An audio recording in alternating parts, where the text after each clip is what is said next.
Conoces el número antes de que te lo digan. Lo ves en la cara del director de riesgos cuando entra a la sala a las 7:14 de la mañana del 19 de enero de 2008. No es el número todavía.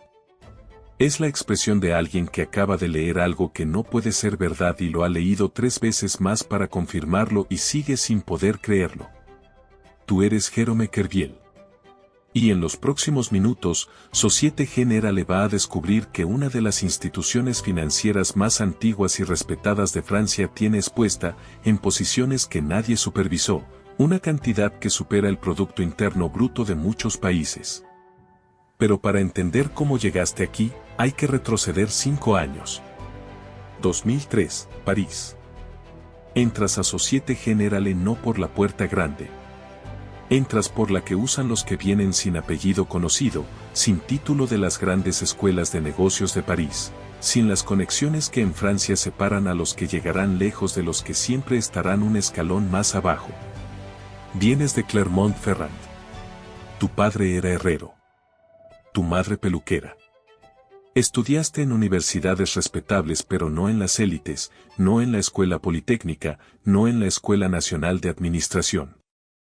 Eso, en el sistema financiero francés de principios del siglo XXI, es información relevante sobre tu techo. Tu primer puesto es en el área de procesamiento de operaciones. El área de soporte.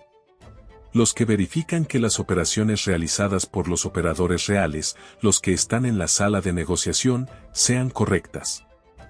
Los que resuelven los errores administrativos. Los que nadie ve. Pero tú ves todo.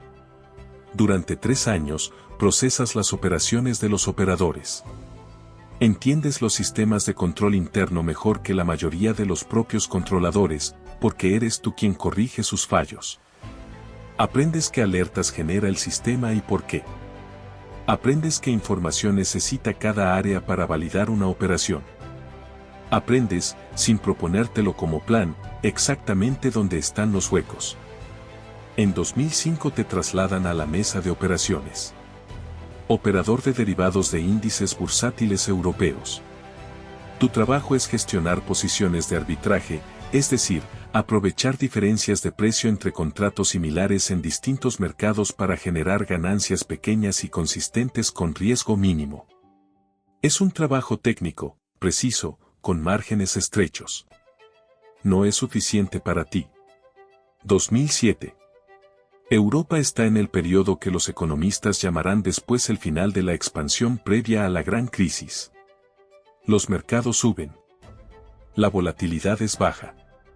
Los operadores con apetito por el riesgo están ganando cantidades que sus mandatos institucionales no deberían permitirles ganar, pero nadie hace preguntas cuando los números son positivos.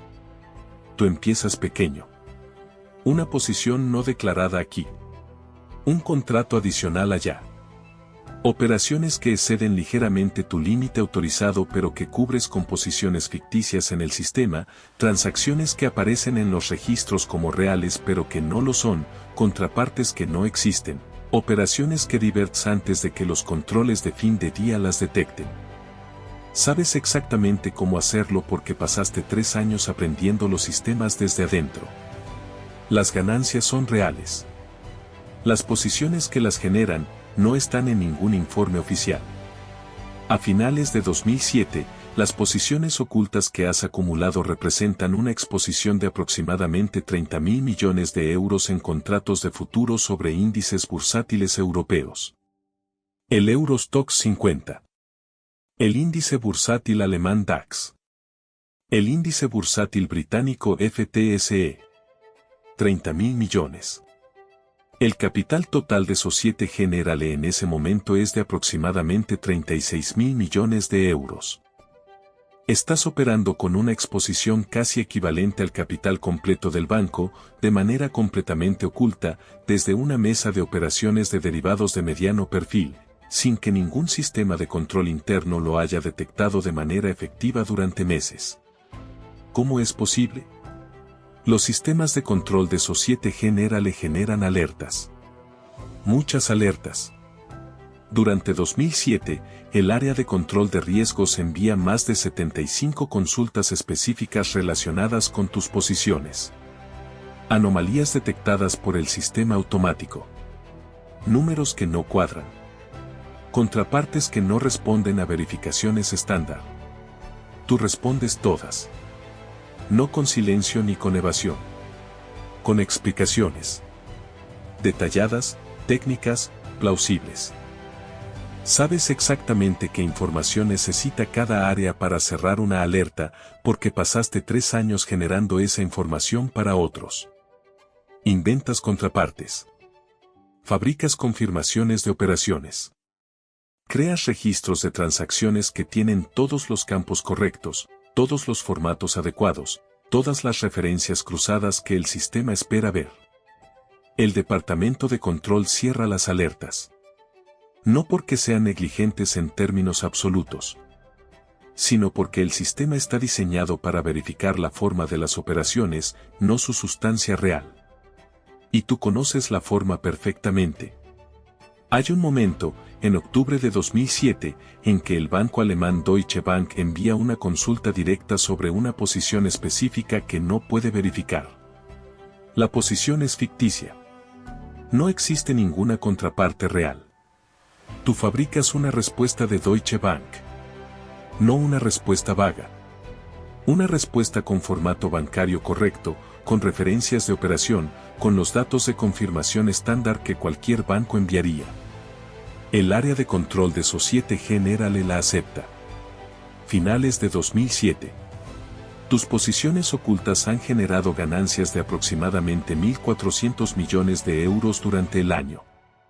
Ganancias reales, generadas por posiciones reales, que apostan a que los mercados bursátiles europeos continuarán subiendo. Nadie sabe que existen. Tu bonificación oficial ese año es de 300.000 euros, basada en tus resultados declarados que son modestos, correctos, propios de un operador de arbitraje estándar. No de alguien que ha generado más de 1.000 millones. Eso también te molesta. No lo dices. No puedes decirlo. Pero la distancia entre lo que has generado y lo que recibes, entre lo que eres capaz de hacer y lo que el sistema reconoce que eres, es una grieta que llevas tiempo sintiendo. Eres el mejor operador que este banco no sabe que tiene. Enero de 2008. El mundo está cambiando. Los mercados que llevaban años subiendo empiezan a mostrar fisuras. La crisis de las hipotecas de alto riesgo en los Estados Unidos, que muchos analistas europeos habían descartado como un problema contenido, está resultando no estar contenida en absoluto. El nerviosismo se filtra hacia los mercados europeos. La volatilidad aumenta. Tus posiciones apuestan a que el mercado sube. 30.000 millones de euros apostando al alza en índices bursátiles europeos en el peor momento posible. El 10 de enero de 2008, el Eurostoxx CA. No catastrófica sino consistentemente. Tus posiciones empiezan a perder valor. Las pérdidas no declaradas crecen. El 14 de enero, las pérdidas latentes en tus posiciones ocultas superan los 2.000 millones de euros. Sigues en el trabajo. Sigues respondiendo correos. Sigues ejecutando las operaciones de arbitraje declaradas con la misma precisión técnica de siempre. Por fuera, eres el mismo operador de siempre. Por dentro, estás sentado sobre un volcán. El 18 de enero de 2008 es un viernes.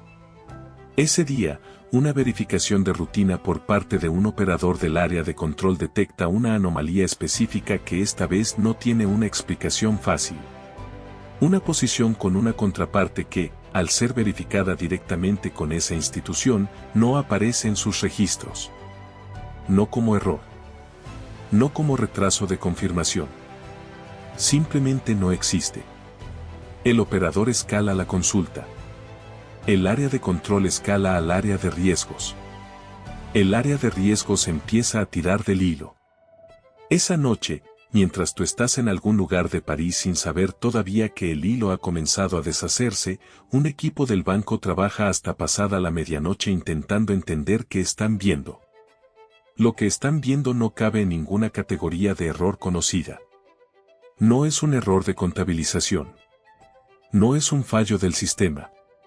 No es una discrepancia de confirmación que se resolverá el lunes. Es un agujero. 19 de enero de 2008. Sábado. El banco te llama. No como acusación todavía. Como consulta. Necesitan que expliques una posición específica. Tú sabes, en el momento en que suena el teléfono, que algo ha cambiado. La naturaleza de la pregunta es diferente. La persona que llama no es la de siempre. Confiesas. No completamente. No con todos los detalles. Pero suficiente.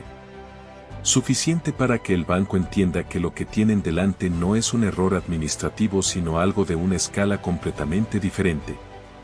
Esa tarde, la alta dirección de Societe Generale se reúne de emergencia.